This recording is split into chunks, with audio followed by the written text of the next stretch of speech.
اعوذ باللہ من الشیطان الرجیم بسم اللہ الرحمن الرحیم۔ عزیز طلبہ، آج آپ کا 10th کلاس کا لیکچر نمبر 7 ہے۔ آج ہم غزل کے حوالے سے بات کریں گے۔ غزل شاعری کی بہت اہم قسم۔ غزل کے جو لفظی معنی ہیں وہ ہیں عورتوں کا آپس میں باتیں کرنا یا عورتوں کے بارے میں بات چیت گفتگو کرنا۔ ایک اور میننگ جو اس کا وہ یہ ہے کہ ہرن جب مصیبت میں، تکلیف میں، دکھ میں درد بھری آواز نکالتا ہے تو اس کو بھی غزل کہا جاتا ہے۔ اس کے ایک اور میننگ بھی کتابوں میں ملتے ہیں کہ عشق و محبت میں پیش آنے والے جو مصائب ہیں ان کا جو اظہار ہے، ان کا جو ذکر ہے، اس کو بھی جو ہے غزل کہا جاتا ہے۔ حسرت موہانی کی غزل آپ کے سلیبس کی پہلی بکس کھولیے گا، آپ کے سامنے یہ تعارف حسرت موہانی کا درج ہے کہ 1875 یعنی 1875 میں پیدا ہوئے اور 1951 میں ان کی ڈیتھ ہوئی۔ اصل نام ان کا سید فضل الحسن تھا اور حسرت تخلص تھا۔ یو پی کے قصبے موہان میں پیدا ہوئے، اسی لیے موہانی کہلائے۔ انگریزوں کے دور میں تحریک پاکستان میں بھرپور حصہ لیا، ان کے خلاف نظمیں لکھی، اسی لیے ان کو جیل میں بھی ڈالا گیا۔ قید بامشقت جو ہے وہ صحیح۔ 1906 میں مسلم لیگ کے ٹکٹ پر مجلس قانون ساز کے رکن منتخب ہوئے۔ اب ان کا اسلوب ذرا بڑی توجہ سے دیکھ لیجئے گا۔ اسلوب کے معنی ہوتے ہیں شاعر کا انداز شاعری۔ وہ ایک دو لائنوں میں تشریح سے پہلے تشریح کی ہیڈنگ دے کے تحریر کرتے ہیں۔ تو آپ لکھیں گے کہ حسرت موہانی بنیادی طور پر غزل کے شاعر ہیں۔ عشق و عاشقی کے جذبات ان کی غزل میں بہت نمایاں ہیں۔ اس کا بنیادی عنصر جو ہے وہ تغزل ہے، اس لیے انہیں رئیس المتغزلین کا لقب دیا گیا ہے۔ تو یہ آپ ایک ڈیڑھ لائن لکھ دیں گے تو آپ کی تشریح بڑی پر اثر ہو جائے گی۔ اس کے علاوہ آپ اس میں جو یاد کرنے والی چیزیں ہیں تعارف میں، وہ آپ لکھیں گے کہ انہوں نے دیوان غالب کی شرح کا مطلب ہوتا ہے تشریح جو ہے لکھی۔ ان کی تصانیف جو ہیں ان میں ذرا یہ آپ نے یاد کرنی ہے، MCQs آ سکتا ہے۔ نکات سخن، انتخاب سخن، مشاہدات زنداں، کلیات حسرت موہانی اور انتخاب اردو معلیٰ جو ہے وہ شامل ہے۔ عزیز طلبہ، ذرا اب آئیے گا غزل کی طرف۔ غزل کا جو مطلع ہے وہ ذرا غور کیجئے گا۔ اس کا مطلع کل لغوی معنی ہے طلوع ہونے کی جگہ۔ تو اصطلاح میں ہم غزل یا قصیدے کے پہلے شعر کو، جس میں شاعر جو ہے وہ ردیف اور قافیے کا خیال رکھتا ہے، ردیف اور قافیے کو استعمال کرتا ہے، اس کو ہم مطلع کہتے ہیں۔ تو مطلع میں حسرت موہانی لکھتے ہیں، ذرا غور کیجئے گا، مصیبت بھی راحت فضا ہو گئی، تیری آرزو رہنما ہو گئی ہے۔ راحت فضا سکون دینے والی، سکون میں اضافہ کرنے والی، آرزو خواہش، اور رہنما جو ہے راہبر۔ پہلے مشکل الفاظ کے معنی آپ کو آنے چاہیے۔ اس کے بعد آپ اس کا مفہوم، یعنی اس شعر میں بات کیا ہوئی ہے، وہ ایک لائن میں لکھیں گے۔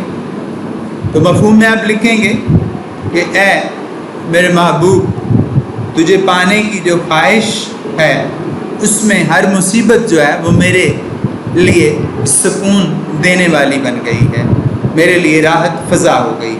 اس کے بعد آپ تشریح کے حوالے سے میں نے آپ کو بتایا کہ تشریح کے شروع میں آپ جو ہے وہ شاعر کے بارے میں ایک ڈیڑھ لائن لکھیں گے، جو پہلے آپ کو بتا چکا ہوں۔ تو آپ لکھیں گے کہ مولانا حسرت موہانی اردو ادب کے مشہور غزل گو شاعر ہیں۔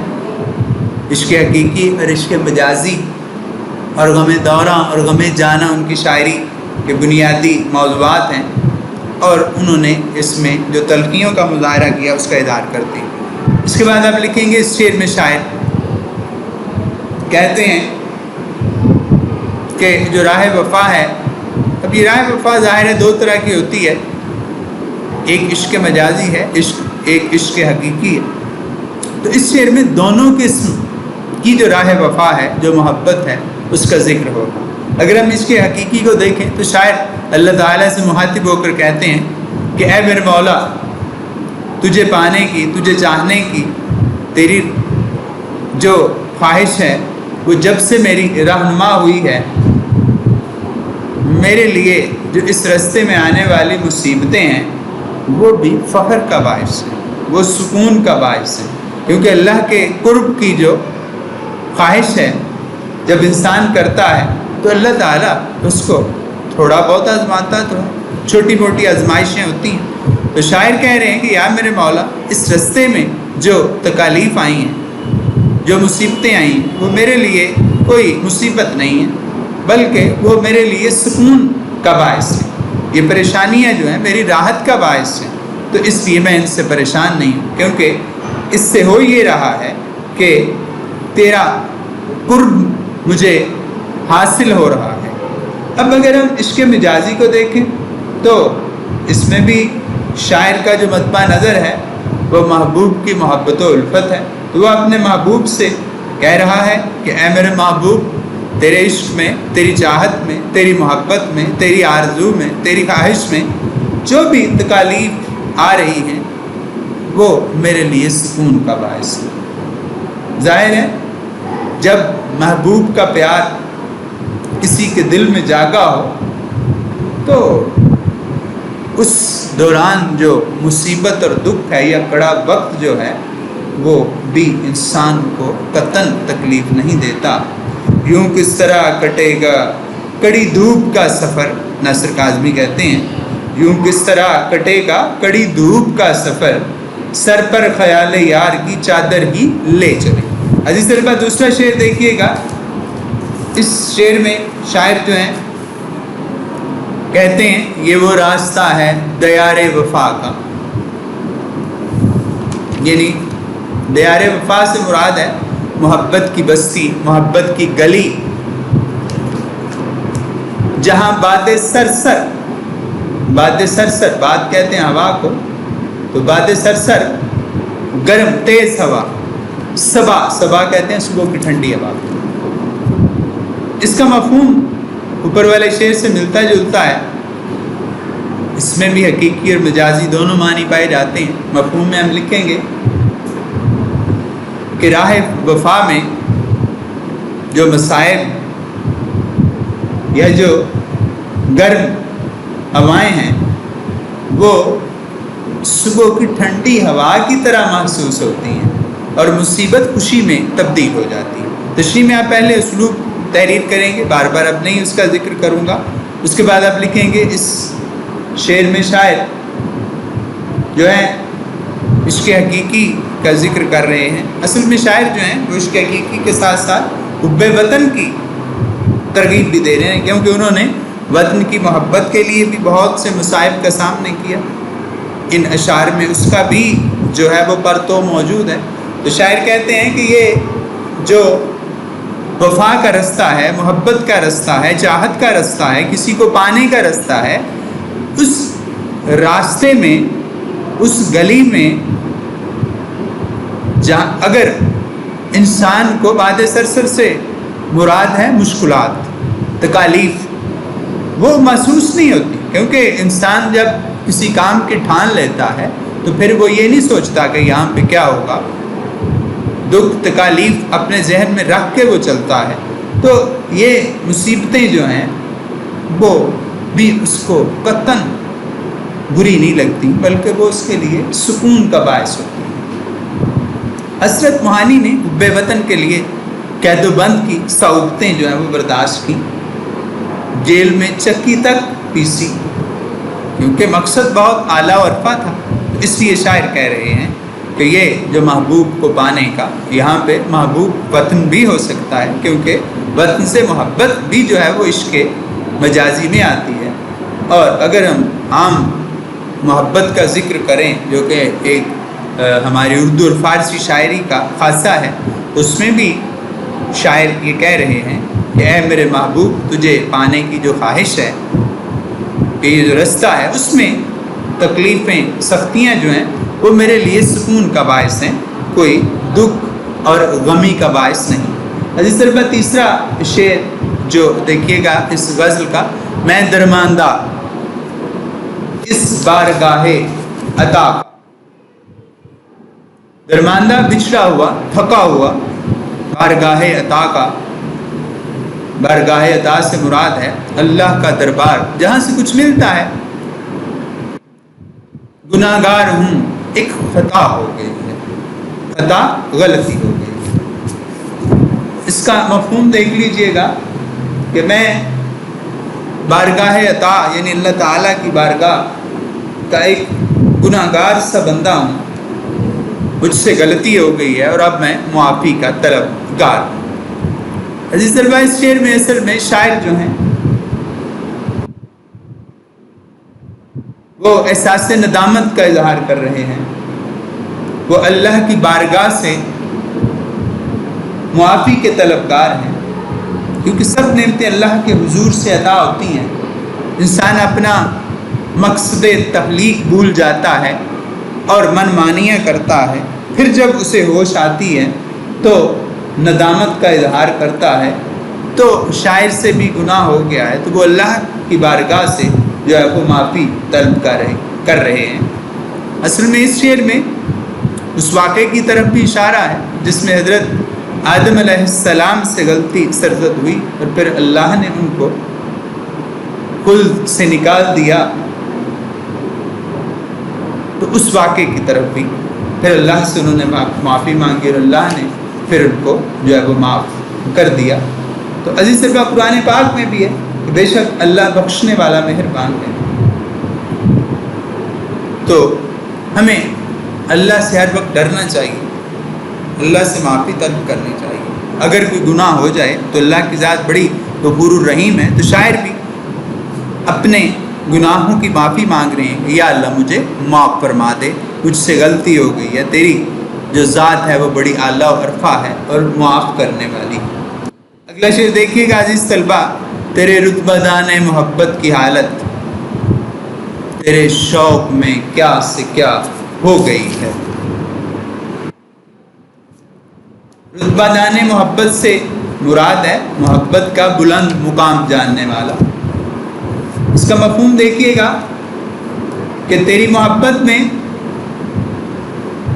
مرتبہ پانے والوں کی حالت تجھے پانے کی جستجو میں کیا سے کیا ہو گئی ہے، اے میرے محبوب ذرا ان کی طرف توجہ کرو۔ تو یہاں پہ پھر آپ شروع میں تشریح کی ہیڈنگ دے کر اسلوب تحریر کریں گے۔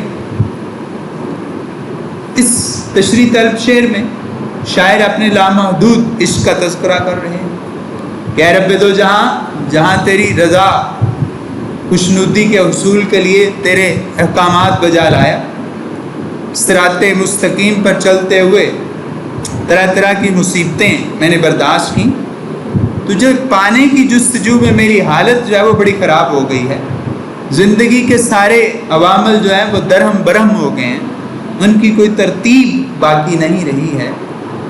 تو اصل میں چونکہ تیرا مقام، تیرا مرتبہ جان چکا ہوں، کیونکہ تیری ذات بڑی اعلیٰ و عرفہ ہے۔ اسی حوالے سے درد نے کہا ہے اذیت مصیبت ملامت بلائیں تیرے عشق میں ہم نے کیا کیا نہ دیکھا۔ ظاہر ہے یہ دیار وفا کا رستہ ہے، اس میں یہ کوئی آسان نہیں ہے، اس پہ چلتے ہوئے بڑے بڑے دکھوں اور بڑی بڑی تکالیف کا مظاہرہ دیکھنا پڑتا ہے۔ ایک اور شاعر نے کیا خوبصورت کہا ہے، یہ عشق نہیں آسان بس اتنا سمجھ لیجئے، ایک آگ کا دریا ہے اور ڈوب کے جانا ہے۔ تو شاعر اپنی حالت کو بیان کر رہے ہیں اپنے محبوب کے سامنے۔ اگر مجازی معنوں میں بھی دیکھیں تو شاعر اپنے محبوب سے شکوہ کر رہے ہیں کہ تمام تر چاہت کے باوجود اسے محبوب کا وصل حاصل نہیں ہوا، محبوب نے اس کی محبت کی قدر نہیں کی۔ اب شاعر کہہ رہے ہیں کہ اس حالت میں میری کیفیت جو ہے وہ جنون کی حالت میں ہے. تو شاعر بہت رنجیدہ ہیں، دکھی ہیں اور اپنے محبوب سے شکوہ کناں ہیں کہ میرے حال پہ جو ہے وہ رحم کرو. اگلا شعر دیکھیے گا، شعر نمبر 5، اس غزل کا آخری شعر. پہنچ جائیں گے انتہا کو بھی حسرت، جب اس راہ کی ابتدا ہو گئی ہے. بڑا کمال کا شعر. اس شعر میں شاعر کہتے ہیں کہ جب منزل مقصود کے لیے نکل پڑا ہوں تو اے حسرت منزل تک بھی پہنچ ہی جاؤں گا. مولانا حسرت موہانی جو ہیں وہ غم دوراں کا بھی ذکر کرتے ہیں، غم جاناں کا بھی ذکر کرتے ہیں. زیر موضوع شعر میں وہ کہتے ہیں کہ جب کسی منزل کے لیے انسان نکل پڑتا ہے تو انسان ہمت کر کے شروعات کر دے تو پھر تکمیل ہو جاتی ہے. انسان منزل کی راہ میں موجود خطرات کے بارے میں سوچ کر بے حوصلہ ہو جاتا ہے، اس سے وہ کبھی بھی سفر نہیں کر سکتا. تو ضرورت اس امر کی ہے کہ جب کسی کام کی ٹھان لیں تو اس کے لیے پھر سوچ بچار زیادہ نہیں کرنی چاہیے. ایک شاعر نے کیا خوب کہا ہے، سفر ہے سرد مسافر نواز بہ تیرے، ہزارہا شجر سایہ دار راہ میں ہے. تو مشکلات ذہن میں رہنی چاہیے، لیکن مشکلات سے رستے کی جو ہے وہ گھبرانا نہیں چاہیے. اصل میں شاعر اللہ کا قرب چاہتے ہیں، ظاہر ہے عشق حقیقی ہو یا مجازی، اس میں تکالیف اور مصیبتیں تو آتی ہیں. تو شاعر کہہ رہے ہیں کہ میں نے اس رستے کی ابتدا کر دی ہے، تو اب جو ہوگا دیکھا جائے گا. ظاہر ہے ابتدا کریں گے تو انتہا ہوگی. تو شاعر کہہ رہے ہیں میں نے ابتدا کر دی ہے، انشاءاللہ میں اس کے انجام تک بھی پہنچ جاؤں گا. تو عزیز طلبہ، یہ آج آپ کا لیکچر ختم ہوا. یہ آپ نے غزل اس کی تشریح تیار کرنی ہے، تعارف بھی شاعر کا تیار کرنا ہے. یہ آپ کا لیکچر نمبر 7 جو ہے وہ